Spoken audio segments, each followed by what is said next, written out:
గురూజీ 72 గంటల్లోనే ఫోన్ లోని అద్భుతమైన జ్యోతిష్య పరిష్కారం చూపిస్తారు. నమ్మండి, నమ్మకపోండి, ఇది నిజం.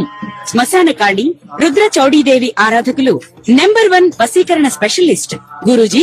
మనిషి పుట్టుక నుండి చనిపోయే వరకు వచ్చే అన్ని క్లిష్టమైన సమస్యలకు పరిష్కారం ఇక్కడ లభిస్తుంది. విద్య, ఉద్యోగం, వ్యవహారం, స్త్రీ ప్రేమ, పెళ్లి, సంతానం, స్త్రీ పురుష వశీకరణం, భూవశం, భార్యాభర్తల కలహాలు, కోర్టు సమస్యలు, విడాకుల సమస్యలు, చేతబడి, అప్పుల బాధ, ఇంకా మీకు ఎలాంటి సమస్యలు ఉన్నా 72 గంటల్లోనే. శ్రీ గురుభ్యో నమః. హరి ఓం. శ్రీ మహాగణాధిపతయే నమః. శ్రీ మహాసరస్వత్యై నమః. శ్రీ గురుభ్యో నమః. హరి ఓం. యకర్తా జగతాం భర్తా సంహర్తా మహసాం నిధి ప్రణమామి తమాదిత్యం బహిరంతస్తమోపకం సమోపహమో. యకర్త అందరికీ కర్త అయినవాడు, సంహర్త అందరినీ సంరక్షించువాడు, మహాసాంనిధి ప్రపంచం మొత్తానికి కూడా ఆధారభూతుడై ఉండి అందరినీ పోషించేటువంటి వాడు. యకర్త జగతాం భర్త సంహర్త మహాసాంనిధి ప్రణమామి తమాదిత్యము. అటువంటి సూర్య భగవానుడికి నమస్కారం చేస్తూ ఉన్నా. ఎందుకంటే ఎవరైనా సరే ఒక కుటుంబీకుడు పిల్లలందరికీ భార్యకి తిండి పెట్టడం కష్టం. ఒక పెద్ద సంస్థ యజమాని అందరికీ అన్నం పెట్టడం కష్టం. ప్రపంచానికి మొత్తానికి ఆహారం పెడుతూ ప్రపంచం మొత్తం మీద ఒక్కడే సూర్యుడు. అటువంటి సూర్యుడైనటువంటి భగవానుడికి నమస్కారం చేస్తూ ఉన్నాను. మనం ముందుగా జూన్ నెల 2వ తారీఖు రోజున గురువు మిథునం నుంచి కర్కాటకాన్ని మారుతూ ఉన్నాడు. అయితే ఈ గురువు ఎటువంటి వాడనేది ముందు చెప్పుకుందాం.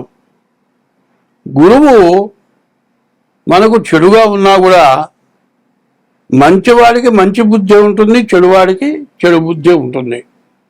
శత్రుస్థానంలో ఉంటే కూడా ఆయన అపకారం చేయడు. ఎందుకంటే బ్రాహ్మడైన వాడిని చెంప మీద ఒక దెబ్బ కొడితే వాడు ఏం చేస్తాడు? వాడి కర్మ వాడు అనుభవిస్తాడంటాడు. బ్రాహ్మణులందరికీ దేవతలందరికీ గురువు ఎవరయ్యా అంటే దేవగురువు బృహస్పతి.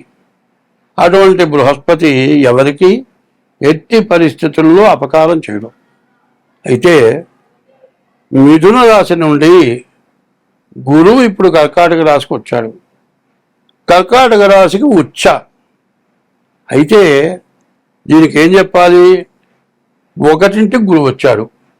దీనికి ఒక శ్లోకం ఉంది. యకర్త ఒక శ్లోకం ఉంది.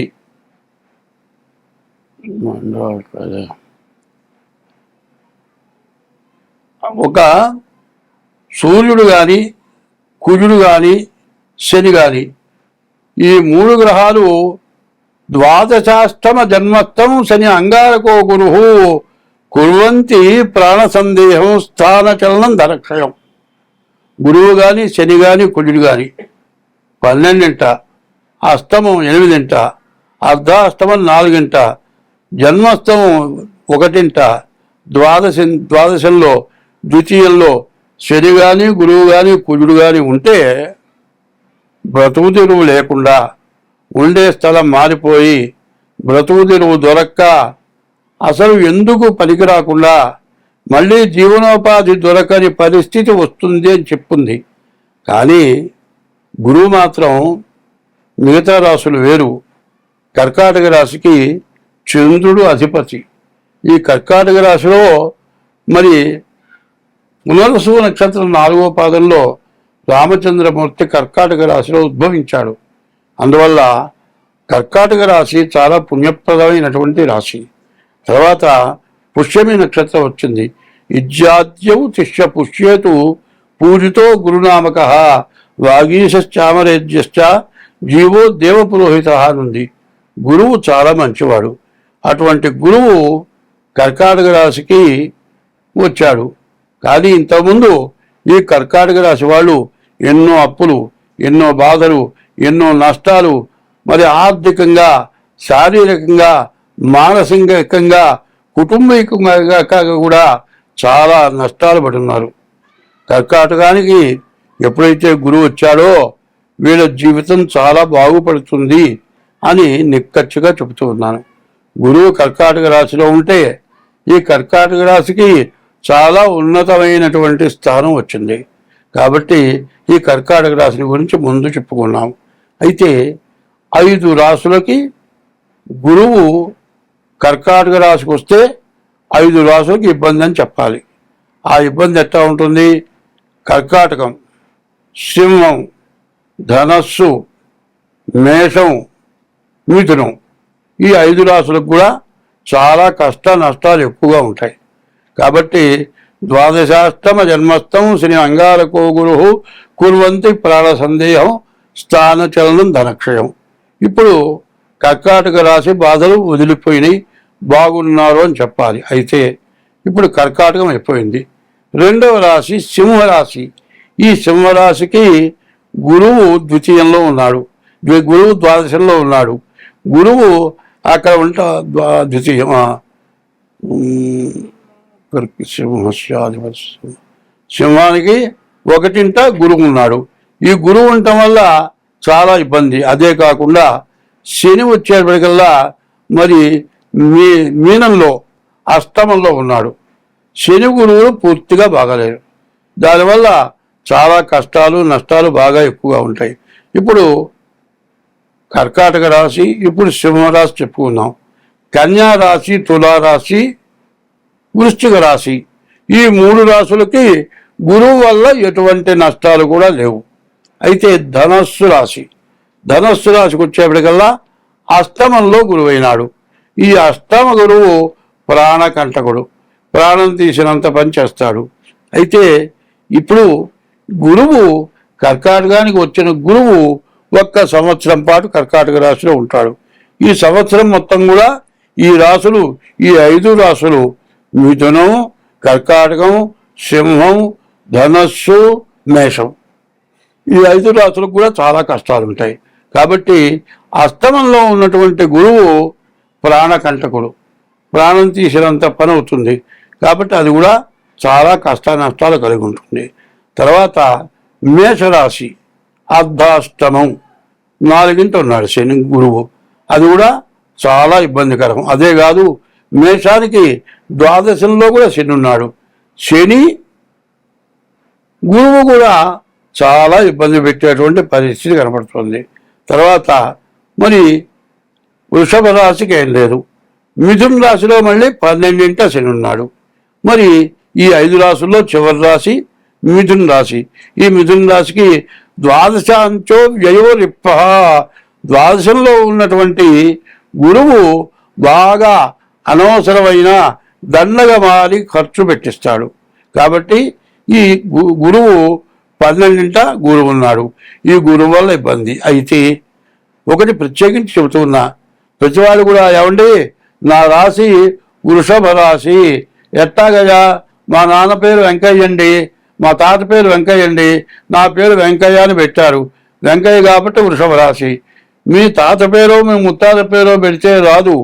మీకు ఎట్లా వస్తుంది అంటే మీరు పుట్టిన తారీఖు, నెల, సంవత్సరం, టైము, ఆ రోజున ఆ నక్షత్రం బట్టి రాసి వస్తుంది. ఏదో ఇష్టం వచ్చిన పేరు పెట్టి ఇది నా రాశి అంటే సరిపోదు.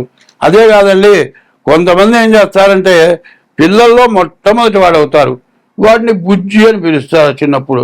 ఆ బుజ్జి ఏమవుతాడు, 80 సంవత్సరాలు వచ్చినా కూడా బుజ్జి అంటేనే తెలుస్తుంది. బుజ్జి అను, చిన్నాను, కన్నాను ఇట్లాంటి పేర్లు ఉంటూ ఉంటాయి. ఈ పేరుని అడిగి నా రాశి అంటే అది కాదు. ఎందుకంటే పూర్తిగా తెలియక పేరును బట్టి ఈ రాశి నా రాశి చెప్పండి అని అడుగుతున్నారు. అది మాత్రం పద్ధతి కాదు. మీకు డేట్ ఆఫ్ బర్త్, పుట్టిన తారీఖు, నెల, సంవత్సరం, టైం కావాలి. అది లేదండి అంటే, లేకపోతే మీ అరిచేతులు హస్త సాముద్రిక ద్వారా మీ జాతకం చెప్పడం జరుగుతుంది. అట్లా చెప్పాలి అంటే 60 వంతులే హస్త సాముద్రిక ద్వారా వస్తుంది. మిగతా 40 వంతులు రావాలంటే ఎట్లా? మీకు హస్త సాముద్రిక ద్వారా 60 వంతులే వస్తాయి. మీ పిల్లల్లో ఒకటి డేట్ ఆఫ్ బర్త్ ఉంటే ఆ 40 వంతులు కూడా వస్తుంది. మీ జాతకం పూర్తిగా వస్తుంది. మీ పిల్ల జాతకం డేట్ ఆఫ్ బర్త్ పెట్టిన వాళ్ళ జాతకం కూడా వస్తుంది. కాబట్టి ఇప్పుడు దేశంలో ఉన్న పరిస్థితులను బట్టి ప్రతి వాళ్ళు కూడా తమ జాతకం ఏమిటో చూపించుకోవాల్సిన అవసరం ఉంది. ఎట్లా అంటే ఫౌండేషన్ లేకుండా ఇల్లు కడితే వెంటనే పడిపోతుంది. అట్లాగే ఇప్పుడున్న పరిస్థితుల్లో మీకు అందరికీ తెలుసు, యుద్ధం జరిగింది, ఆయిల్ దగ్గర నుంచి రేటు పెరిగింది, గ్యాస్ దగ్గర నుంచి దొరకటం లేదు. మరి ఇంకా తినుబండార వస్తువులు కూడా కొన్నాళ్ళు పోతే దొరకవేమో. ఈ పరిస్థితులను బట్టి ప్రతి వస్తువు రేటు పెరుగుతుంది. రేటు పెరుగుతుంది కానీ ఆదాయం మాత్రం పెరగదు. దీనివల్ల మనం ఇబ్బందులు పడతాం. దీనికి తోడు మనకి ఏదైనా చెడు ఉండేట్లయితే ఆ చెడు వల్ల ఇంకా బాగా ఇబ్బందులు వచ్చే లక్షణాలు బాగా కనపడుతున్నాయి.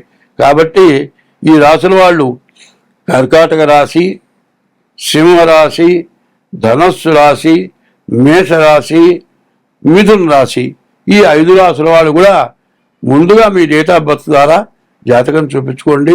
మీ రాశి ఏంటో తెలుసుకోండి. అట్లా లేకపోతే హస్త సాముద్రి ద్వారా కూడా మీ జాతకం చెప్పడం జరుగుతుంది. అట్లా మీకు కావాలంటే నా పేరు పంగులూరు లక్ష్మీనారాయణ. నా ఫోన్ నెంబర్లు 6300061241. ఇంకో నెంబర్ ఉంది 7801071946. ఈ నెంబర్లకు ఫోన్ చేసి తగినటువంటి ఫీజు చెల్లించి మీ జాతకాలు చెప్పించుకొని మీరు ఇబ్బందుల నుంచి బయటపడండి. నా ఉద్దేశం ఏంటంటే డబ్బుల కోసం చెప్పే జాతకాలు కావు, మీరు బాగుండటం కోసమే చెప్పేది. అనవసరమైన డబ్బులు మీ దగ్గర పొందటం జరగదు. చక్రం వేయాలంటే రాశి చక్రం, నవాంశ చక్రం, మహర్దశలు, విదశలు ఇన్ని వేస్తే కానీ మీ జాతకం పూర్తిగా అర్థం కాదు. మరి కంప్యూటర్ ద్వారా నేను మాత్రం జాతకం వేయను. పంచాంగాన్ని బట్టి జాతక చక్రం వేస్తాం. కంప్యూటర్ ద్వారా వచ్చేది ఎక్కువలు తక్కువలు వస్తాయి. కాబట్టి కరెక్ట్గా జాతక చక్రం వేయాల్సి ఉంటుంది. కాబట్టి తగినంత ఫీజు తీసుకుని మాత్రం నేను జాతక చక్రం వేస్తాను. మీకు అందరికీ ఉపయోగపడతాను. అది మాత్రం నేనేదో స్వార్థంతో మాత్రం చేసేది కాదు. స్వస్తి. 2026 సంవత్సరం జూన్ నెల 5వ రాశి సింహరాశి. ఈ సింహరాశిలో కేతు ఉన్నాడు. మరి సప్తమంలో రాహు ఉన్నాడు. శని అష్టమంలో ఉన్నాడు. గురువు ద్వాదశంలో ఉన్నాడు. మరి 3 గ్రహాలు పూర్తిగా బాగాలేవు. కుజదోషం, కాలసర్పదోషం, మరి కుజదోషం, కాలసర్పదోషం. మరి ఇవన్నీ కూడా ఈ దోషాలు చాలా పెద్ద దోషాలు. వ్యాపారం బాగుంటుంది, డబ్బు బాగా వస్తుంది, వచ్చిన డబ్బు వచ్చినట్టు ఖర్చు అయిపోతుంది. ఎందుకంటే వచ్చిన రూపాయి జాగ్రత్త చేసుకోవాలి. మంచి టైంలో వచ్చిన డబ్బుని మంచిగా ఉపయోగించుకోవాలి. అట్లా కాకుండా రవి బాగున్నాడు, బుధుడు బాగున్నాడు, మంచి ఉద్యోగం, మంచి వ్యాపారం, బాగా ఆదాయం. శుక్రుడు బాగున్నాడు, వివాహం కావడానికి అవకాశం ఉంది. గురువు బాగాలేడు, కేతువు బాగాలేడు, రాహు బాగాలేడు, శని బాగాలేడు, రవి బాగాలేడు, కుజుడు బాగాలేడు. మరి పాపగ్రహాలని పూర్తిగా చెడుగా ఉన్నాయి. ఈ టైంలో ఈ సింహరాశి వాళ్ళకి శని అష్టమ శని, ప్రాణకంటకుడు. ఎట్లా ఉంటుందంటే ఒక్కడు గనక కూర్చుండేటట్లయితే ప్రాణం తీసుకుందాం అనేటువంటి ఆలోచన వస్తుంది. ఎందుకంటే ఒంటరిగా మాత్రం కూర్చోవద్దు.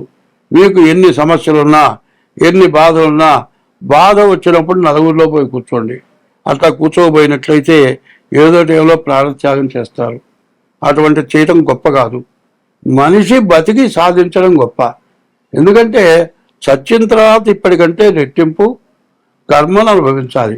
ఎందుకంటే కర్మమున పుట్టు జంతువు, కర్మమున వృద్ధి బంధు, కర్మమున జడు, కర్మమే జనులకు దేవత, కర్మమే సుఖ దుఃఖములకు కారణమధిప అని ఈ కర్మ చాలా విశేషమైన బాధల్ని పెడుతుంది. కాబట్టి ఈ రాశి వాళ్ళు చాలా జాగ్రత్తగా ఉండాలి. ఈ సింహరాశిని నమ్మటానికి వీల్లేని పరిస్థితి, చాలా కష్టాలు ఉన్నాయి. అందువల్ల 2 సంవత్సరాల వరకు కూడా చాలా జాగ్రత్తగా ఉండాలి. స్వస్తి.